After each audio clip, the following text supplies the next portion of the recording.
The Book of Malachi. Malachi chapter 1. A prophecy.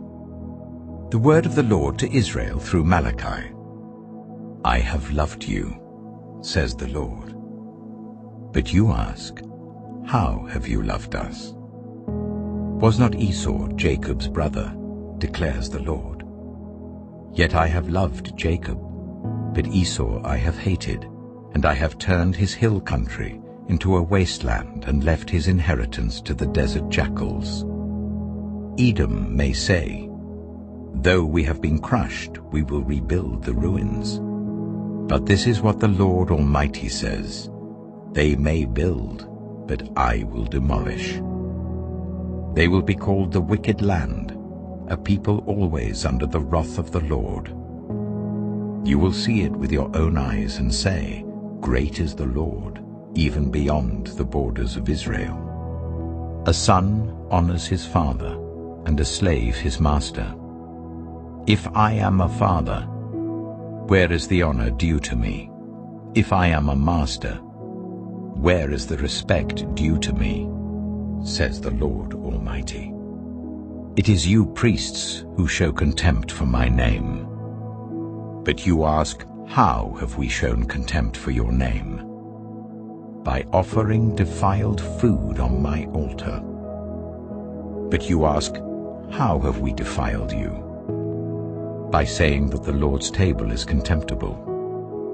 When you offer blind animals for sacrifice, is that not wrong? When you sacrifice lame or diseased animals, is that not wrong? Try offering them to your governor. Would he be pleased with you? Would he accept you? Says the Lord Almighty.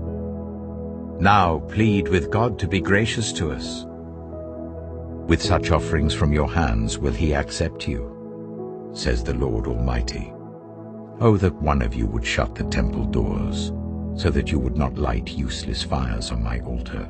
I am not pleased with you, says the Lord Almighty, and I will accept no offering from your hands. My name will be great among the nations, from where the sun rises to where it sets.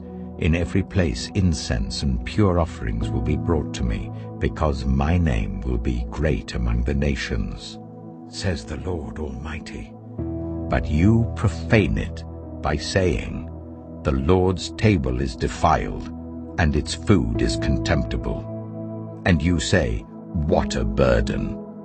And you sniff at it contemptuously, says the Lord Almighty. When you bring injured, lame, or diseased animals and offer them as sacrifices, should I accept them from your hands, says the Lord? Cursed is the cheat, who has an acceptable male in his flock and vows to give it, but then sacrifices a blemished animal to the Lord. For I am a great king, says the Lord Almighty, and my name is to be feared among the nations. Malachi chapter 2. And now, you priests, this warning is for you. If you do not listen, if you do not resolve to honor my name, says the Lord Almighty, I will send a curse on you, and I will curse your blessings. Yes, I have already cursed them, because you have not resolved to honor me. Because of you I will rebuke your descendants. I will smear on your faces the dung from your festival sacrifices, and you will be carried off with it. And you will know that I have sent you this warning, so that my covenant with Levi may continue, says the Lord Almighty. My covenant was with him, a covenant of life and peace, and I gave them to him. This called for reverence, and he revered me and stood in awe of my name. True instruction was in his mouth, and nothing false was found on his lips. He walked with me in peace and uprightness, and turned many from sin. For the lips of a priest ought to preserve knowledge, because he is the messenger of the Lord Almighty, and people seek instruction from his mouth. But you have turned from the way, and by your teaching have caused many to stumble. You have violated the covenant with Levi, says the Lord Almighty. So I have caused you to be despised and humiliated before all the people, because you have not followed my ways, but have shown partiality in matters of the law. Do we not all have one Father? Did not one God create us? Why do we profane the covenant of our ancestors by being unfaithful to one another? Judah has been unfaithful. A detestable thing has been committed in Israel and in Jerusalem. Judah has desecrated the sanctuary the Lord loves by marrying women who worship a foreign god. As for the man who does this, whoever he may be, may the Lord remove him from the tents of Jacob, even though he brings an offering to the Lord Almighty. Another thing you do, you flood the Lord's altar with tears. You weep and wail because he no longer looks with favor on your offerings or accepts them with pleasure from your hands. You ask, why? It is because the Lord is the witness between you and the wife of your youth. You have been unfaithful to her, though she is your partner, the wife of your marriage covenant. Has not the one God made you? You belong to him in body and spirit. And what does the one God seek? Godly offspring. So be on your guard, and do not be unfaithful to the wife of your youth. The man who hates and divorces his wife, says the Lord, the God of Israel, does violence to the one he should protect, says the Lord Almighty. So be on your guard, and do not be unfaithful. You have wearied the Lord with your words.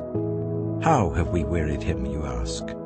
By saying all who do evil are good in the eyes of the Lord, and he is pleased with them. Or, where is the God of justice? Malachi chapter 3. I will send my messenger, who will prepare the way before me. Then suddenly the Lord you are seeking will come to his temple. The messenger of the covenant whom you desire will come, says the Lord Almighty. But who can endure the day of his coming? Who can stand when he appears?